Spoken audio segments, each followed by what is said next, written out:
Like the American Adventure. Popcorn, remember? The caramel corn? Yeah, it's in there. Okay. Yeah, You gonna fall asleep, Chris? yeah. We usually do in movie theaters. This time, everyone, please take a moment to silence or turn off any electronic devices and be sure to remain. We became more alike than we were different. A new society. Not great, but fitted by our very thoughts for greatness. Excuse me, Mr. Twain. What's that? Perhaps you recognize those inspiring words from one of America's great writers. No, Dr. Franklin, I don't recall writing anything like that. Oh my, of course not. They're from the pen of John Steinbeck, back in the 20th century. Why, it seems he has nearly the same spirit as the founding fathers themselves. Well, listen to the proud elder statesman. Mr. Twain, pride is one of our national passions. Even those who overcome it are proud of their humility. Easy now. I was born honest. Fortunately, it wore off. Dr. Franklin is our genuine American antique. I suppose our story begins with you. Actually, it started long before even my time. It started when dreams and visions of a new world were shrouded in the myths and legends of an old world. There's a land across this ocean I'm waiting to see. A land for these people who dream to be free. So stand by the mainsail, the fierce storms will race. Aloft with ye mates, our King Neptune will face. You think that these land lovers never would last. This cargo of pilgrims 12 week for the mast. It's land ho, we hearties, at last we've arrived. And praise be to God, nearly all have survived. But a look o'er this wilderness brings me to dread that the first bitter winter may leave all more dead. Early settlers, this land severely challenged them. It was a struggle for survival that gained but a tiny toehold in a vast, untamed wilderness. In the decades that followed, a new challenge began to emerge. We were growing more and more apart from the mother country. Passion began to govern, and she never governs wisely. Ah! The British think it's fools we be. If they tax our trade, then our land be next, and soon all else we possess. Hear me now. You ask defense against the French and the Indians. Should you not help pay for it? Parliament's colonial policy is both arbitrary and unjust. That's nonsense. The same tea that cost you 3 shillings a pound costs us 6. First, we spoke out with our voices. Then, we spoke out with action, with a growing defiance that led to the Boston Tea Party. Hear ye! Hear ye! By royal proclamation, His Majesty King George III hereby sends... Look at this! They're closing the harbor! But surely we can work something out. Our king feels we've wronged him. Your king, you Tory! Either we cut the ties with England, or we surrender our liberty! Finally, the time had come to speak with one voice in a declaration of independence. Good evening, Mr. Jefferson. Have you finished the new draft yet? Those are new drafts all over the floor, Dr. Franklin. It seems one stroke of this pen brings 2 changes from Congress. I told you John Adams should have written this. Oh, by his own admission, you can write circles around him. Mr. Adams has not been prisoner in this loft for 17 days. I shall continue tomorrow. You must continue now. Thomas, it is difficult to make 13 clocks chime at the same time, but we must carefully justify the separation. Dr. Franklin, while you slept soundly through the meeting this afternoon, we did manage to justify separation.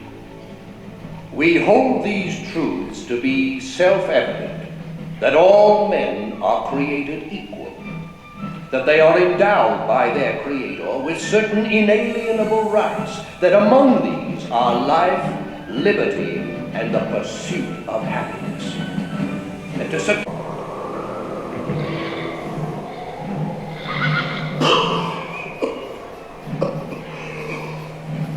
I shan't spend another night up here. At least you got shoes, mate. There's not a dozen left. What can say that? Don't tell me, friend. Tell the good general, then. Tell him that half his camp has got typhus, smallpox, or dysentery. And there be not a ration amongst us. Now we can forage for hickory nuts. Aye, while the English overindulge in our Philadelphia's fine food and drink. 'Tis a strange war we shoulder, George Washington. Congress sleeps warmly in York. And the British party in Philadelphia. And we freeze or starve to death here in Valley Forge. The days of Valley Forge, my boys, forever we must live. We fight the cold with bags on our feet as the lobster backs begin. The time will come when they'll be on the run and the ships will homeward sail. Oh, it's a great delight to march and fight along the victory trail. It's a great delight to march and fight along the victory trail. In the end, we the people prevailed and achieved perhaps our greatest dream. 13 very different colonies became the United States of America, and we were free to become an entire nation of dreamers and doers. Westward bound, Dr. Franklin, to new frontiers. To the age of Samuel Langhorne Clemens. Well, I like to think Mark Twain was part of all that.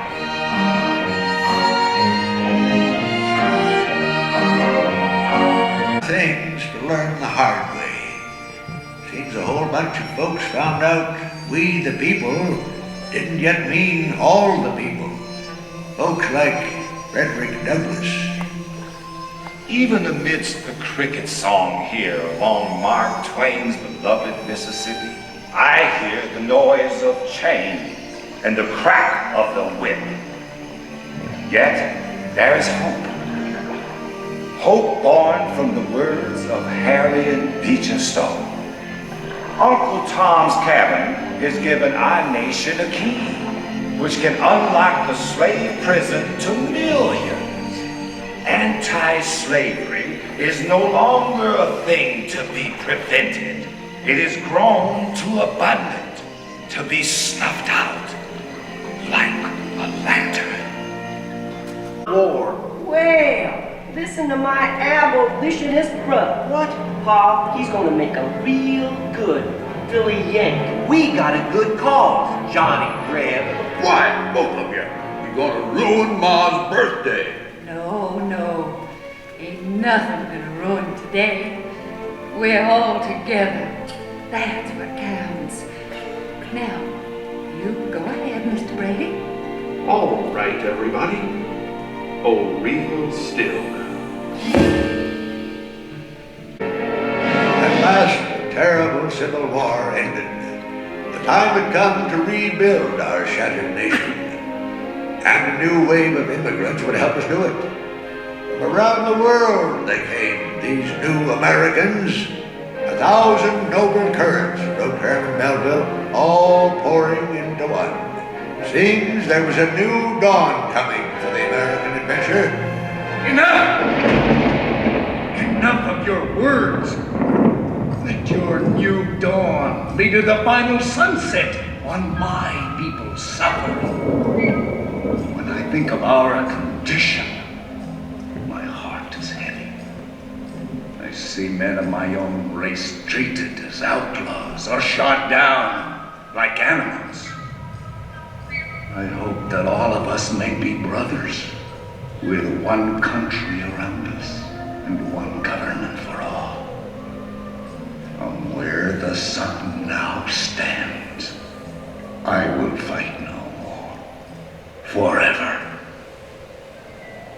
wisdom of the great Chief Joseph. The cause of freedom. Together, they have made this country what it is. We ask justice. We ask equality be guaranteed to us and our daughters forever. Well, here we are, back in the heat of Franklin's Philadelphia again. We're 100 years old today. We came a long way in that first century. But like Susan B. Anthony, we're still speaking out. And why shouldn't we, Mr. Twain?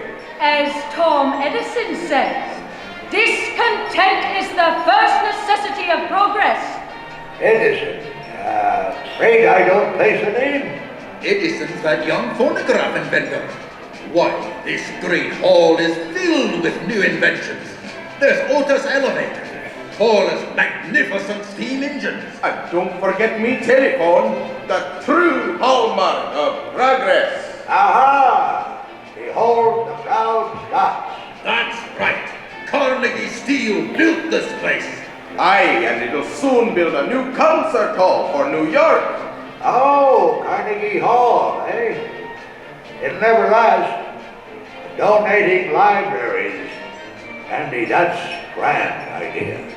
It's an age for grand ideas.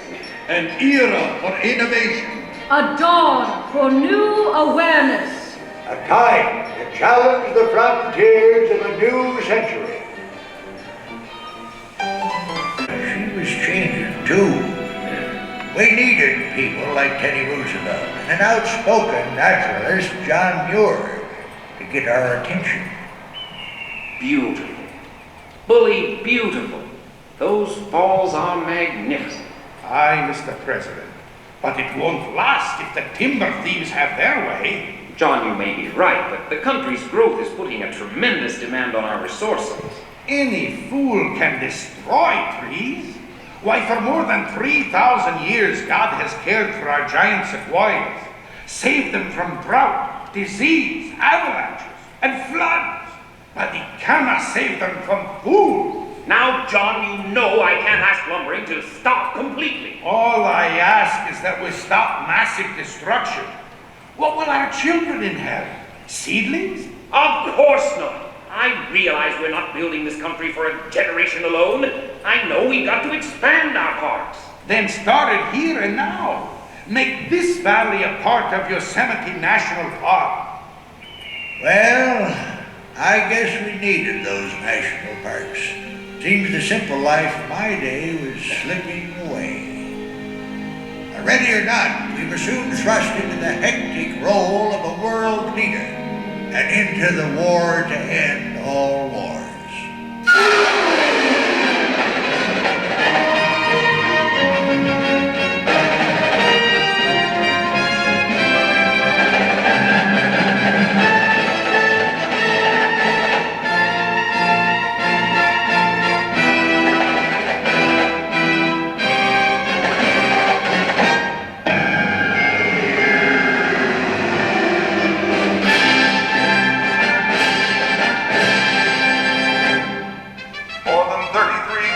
Non-stop hours after his departure from New York, Captain Charles Augustus Lindbergh successfully landed his Spirit of St. Louis in Paris last week.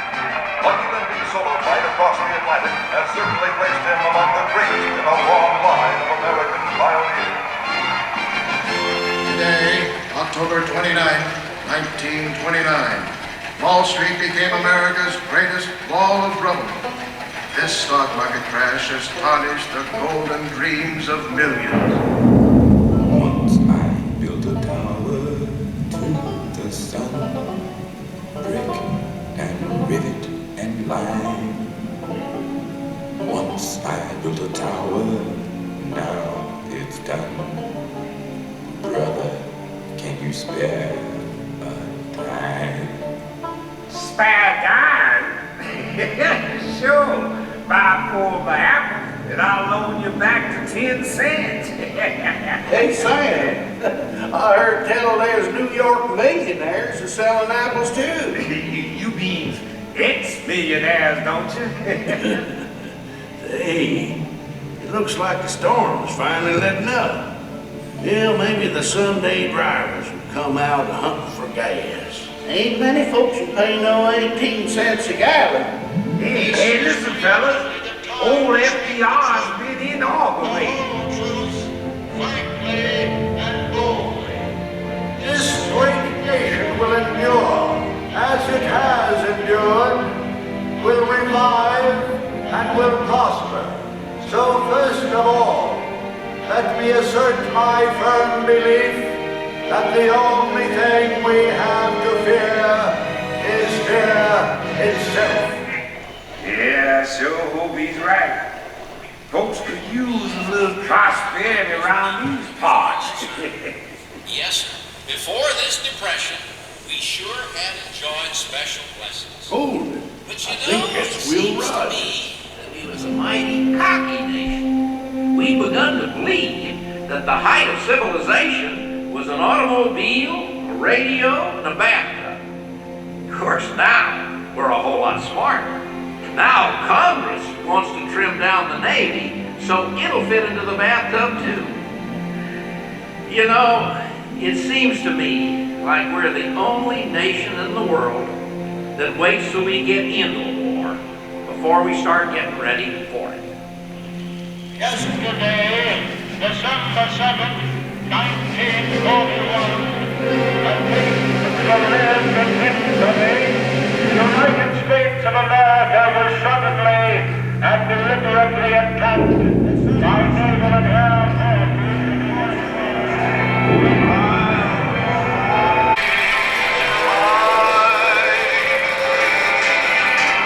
Yes, that was dedicated to you, Rosie.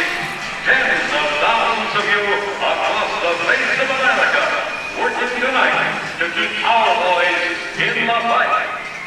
To all of you out there, a very Merry Christmas. It's not Christmas anymore. Well, Rosie, think you'll ever get this old tub back in the fight? We'll sure try, sailor. Hey, what did you fellas do? Let the whole Nazi fleet use it for target practice? Yeah, no wonder they got us working double shifts. Great way to celebrate the holidays with our knives over there. Cheer up, gang. Maybe we'll all be together by next Christmas.